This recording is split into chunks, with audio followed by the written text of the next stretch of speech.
بسم اللہ الرحمن الرحیم۔ ناظرین السلام علیکم، آپ دیکھ رہے ہیں صابر شاکر کو یوٹیوب چینل پہ۔ آج ہے 13 مئی سال 2020 اور دن ہے آج بدھ کا۔ آج بڑی زبردست خبریں ہیں جناب، اور ایک ایسا نایاب نسخہ ایک اہم ترین سیاسی رہنما نے بتایا ہے کہ جس سے آپ اربوں پتی ہو سکتے ہیں، اربوں نہیں بلکہ کھربوں پتی ہو سکتے ہیں، 100 ارب سے زیادہ کما سکتے ہیں۔ ایسا نایاب نسخہ بتایا، بہت ہی آسان ہے، اور آپ بھی اس کو آزما کے دیکھ لیں، کیونکہ یہ انہوں نے نسخہ، یہ طریقہ اربوں پتی ہونے کا، کھربوں پتی ہونے کا باقاعدہ طور پہ ایک اہم ترین فورم پہ بتایا ہے۔ یہ مذاق نہیں ہے، اور میں ان دوستوں سے بھی جو میری چیزوں کو بہت غور سے سنتے ہیں اور پھر اس کو سوشل میڈیا پہ لے کے آتے ہیں آگے پیچھے سے ایڈٹ کر کے، تو ان کو بھی کہوں گا ویڈیو بھی غور سے سنیں، پھر پوری بات سنیں، اور اس کے بعد اپنا رد عمل دینا، اس سے پہلے نہ دینا۔ تو سب سے پہلے میں آپ سے ریکویسٹ کروں گا کہ جناب آپ چینل سبسکرائب کر لیں، یہ ریکویسٹ ہے میری، اور بیل آئیکن کو ضرور دبائیے، اور دوسرا یہ کہ ویڈیو پسند آئے تو لائک کیجیے اور شیئر بھی کیجیے گا۔ تو خبریں امپورٹنٹ ہیں جناب، بہت ہی، اور وزیر اعلیٰ پنجاب عثمان بزدار صاحب بھی مشکل میں آ سکتے ہیں، یہ بھی ایک خبر ہے آپ کے لیے۔ تو چلیں جی بڑھتے ہیں آگے۔ آپ نے کبھی سنا ہے کہ اربوں پتی ہونے کے لیے کچھ بھی نہ کرنا پڑے انسان کو، اور آپ اربوں پتی ہو جائیں، کروڑوں اربوں روپے کمائیں، آپ کی اندرون ملک بھی جائیدادیں ہوں، بیرون ملک بھی جائیدادیں ہوں، اور کیا کرنا پڑے؟ آپ بس بھینسیں رکھیں، 10 بھینسیں رکھیں، اور اس کو آپ ڈیری فارم کا نام دیں، اور پھر وہ 10 بھینسیں اتنا دودھ دیں گی کہ آپ تصور نہیں کر سکتے، اور ان کے کٹے بھی ہوں گے، ان کٹوں کو بھی آپ بیچ کے اربوں پتی بن سکتے ہیں۔ تو سنیے پھر غور سے۔ عمران خان صاحب نے جب بات کی تھی کہ جناب آپ بھینسیں رکھیں، کٹے پالیں، تو آپ کا روزگار کا کوئی مسئلہ نہیں ہوگا، تو مذاق اڑایا گیا تھا، بہت زیادہ مذاق اڑایا گیا تھا کہ جناب یہ وزیر اعظم عمران خان، وزیر اعظم پاکستان ہو کے ایسی باتیں کر رہے ہیں کہ جناب کٹوں اور مجھوں تک آ گئے ہیں۔ اور پھر جب انہوں نے وزیر اعظم ہاؤس کی بھینسیں بیچی تھیں تو اس وقت بھی بہت تنقید کی گئی تھی کہ یہ کیا بات ہوئی، وزیر اعظم ہاؤس کی بھینسیں اور کٹے بیچ رہے ہیں۔ اب کسی کو کیا پتا تھا کہ آپ ان بھینسوں سے تو آدمی اربوں روپیہ کما سکتا ہے۔ ہوا یہ کہ آپ کو پتہ ہے کہ شہباز شریف صاحب بڑے زبردست آدمی ہیں، اور وزیر اعلیٰ رہ چکے ہیں پنجاب کے 3 دفعہ، اور اس وقت لیڈر آف اپوزیشن ہیں، اور وزیر اعظم بنتے بنتے رہ گئے، ان کی آنکھ کھل گئی تھی، ان کی کابینہ کے ارکان کے نام فائنل ہو گئے تھے، ملٹری اسٹیبلشمنٹ نے ان کے ساتھ سب کچھ طے کر لیا تھا بقول ان کے، پھر اچانک آنکھ کھل گئی اور پتہ چلا کہ وہ وزارت عظمت چھین لی۔ ان پہ الزامات ہیں جناب وسائل سے زیادہ اثاثے بنانے کے، جتنی ان کی آمدنی ہے اس سے کہیں زیادہ ان کے اثاثے ہیں، اور بیرون ملک بھی جائیداد دی، خاص طور پہ برطانیہ میں ان کی جائیدادیں ہیں۔ تو نیب نے جب ان کو بلایا تھا تو انہوں نے کہا تھا مجھے جانے دیں لندن، تو میں اپنی تفصیلات لے کے آتا ہوں۔ خیر وہ نواز شریف صاحب کے ساتھ چلے گئے، اور اس کے بعد وہاں جا کے دبک گئے، اور یہاں وعدے کر کے گئے ہوئے تھے وہ واپس آ گئے۔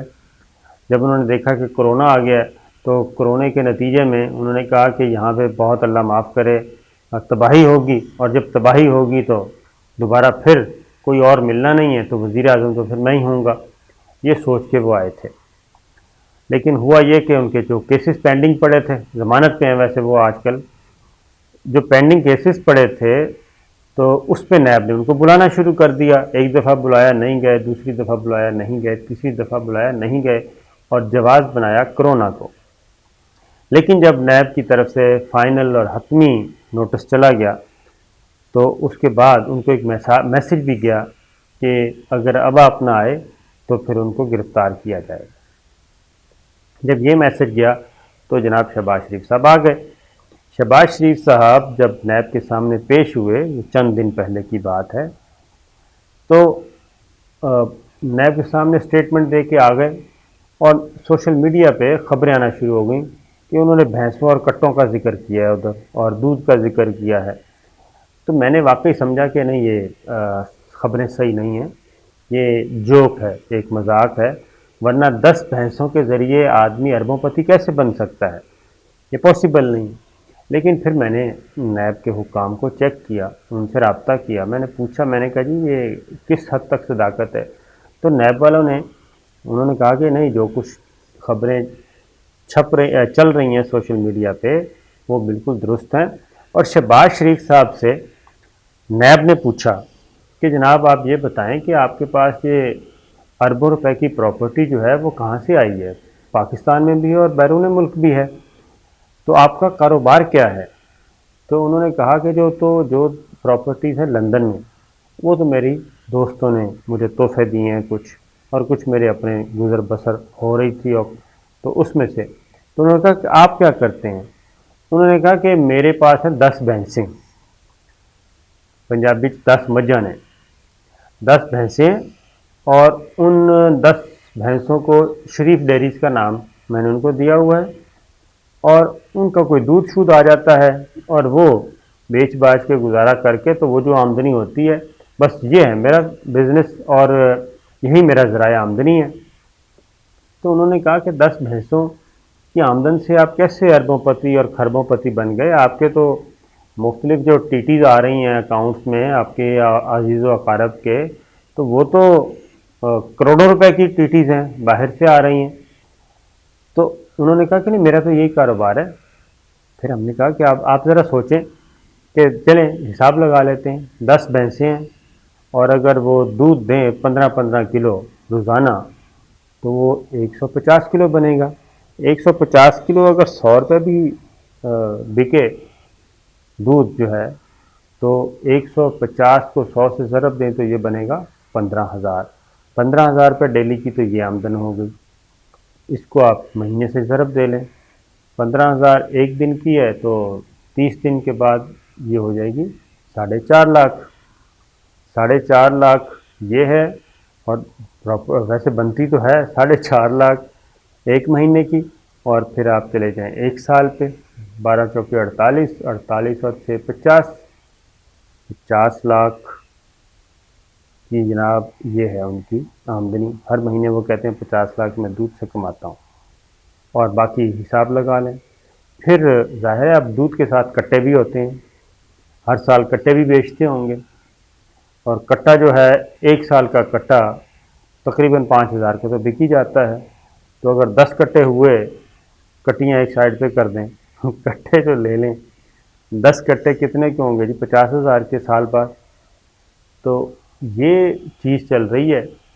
اب آپ خود اندازہ کریں، یہ وہ لوگ ہیں جو یہ کہتے تھے کہ ہماری تو پراپرٹی پاکستان، لندن کیا پاکستان میں بھی نہیں، لیکن اب شہباز شریف صاحب کہہ رہے ہیں کہ میرا تو کاروبار جو ہے وہ 10 بھینسیں پال کے تو میں ان کا دودھ بیچتا تھا اور اس سے گزر بسر ہوتی تھی، اور اس سے ساری یہ پراپرٹی. تو جناب میں آپ سے بھی کہوں گا کہ آپ بھی ذرا، یہ بہت اچھا بزنس ہے. وزیر اعظم عمران خان نے تو سنجیدگی میں یہ کہا تھا کہ آپ روزگار، اس سے بہت اچھا روزگار مل سکتا ہے، لیکن اس کا مذاق اڑایا گیا. تو شہباز شریف صاحب نے نیب کے سامنے یہ اپنا بیان ریکارڈ کروایا ہے. تو ذرا تجربہ کر کے دیکھ لیں آپ بھی کہ 10 بھینسوں سے آپ کیا کچھ بنا سکتے ہیں. اب اگلی خبر ہے جناب، وزیر اعلیٰ پنجاب عثمان بزدار صاحب یہ مشکل میں آ رہے ہیں. مشکل میں اس سینس میں آ رہے ہیں کہ آپ کو پتہ ہے آٹا چینی گندم سکینڈل، اور یہ تحقیقات ہو رہی ہیں. ایف آئی اے ہیڈ کوارٹر اسلام آباد میں واجد جاز صاحب کر رہے ہیں، پوری کمیٹی ہے، اور ابتدائی رپورٹ آ چکی ہے جس میں شوگر ملز والے جو ہیں وہ پھنس چکے ہیں. اب فورنزک آڈٹ ہو رہا ہے، اور فورنزک آڈٹ کے ساتھ ساتھ تحقیقات کا دائرہ کار وسیع ہو گیا. وفاقی وزیر اسد عمر صاحب اپنا بیان ریکارڈ کروا چکے ہیں. شاہد عباسی صاحب اور خرم دستگیر صاحب آئے تھے، انہوں نے مطالبہ کیا تھا کہ جناب حکومتی وزراء کو بھی بلایا جائے، پرائم منسٹر کو بھی بلایا جائے. تو پرائم منسٹر کی تو کوئی ضرورت نہیں ہے، لیکن اسد عمر صاحب آ چکے ہیں اور انہوں نے اپنا بتا دیا ہے۔ میں نے پچھلی ویڈیو میں آپ کو تذکرہ کر دیا تھا۔ آج عثمان بزدار صاحب کو بلا لیا ہے۔ اب عثمان بزدار صاحب کا معاملہ ذرا تھوڑا سا مشکل سا لگ رہا ہے مجھے، اس سینس میں مشکل لگ رہا ہے کہ وفاقی حکومت نے سبسڈی ریجیکٹ کر دی تھی اور صوبائی حکومت نے سبسڈی دے دی، اور وزیر اعظم عمران خان صاحب اس معاملے کو لے رہے ہیں سنجیدگی سے کہ وفاقی حکومت نے ایک فیصلہ نہیں کیا تو صوبائی حکومت نے یہ فیصلہ کیوں کیا اور کس بنیاد پہ کیا، اور وفاقی حکومت بھی پی ٹی آئی کی، صوبائی حکومت بھی پی ٹی آئی کی۔ تو عثمان بزدار صاحب کو لیا ہے بلا، اب دیکھنا ہے کہ وہ اپنے دفاع میں کیا کہتے ہیں۔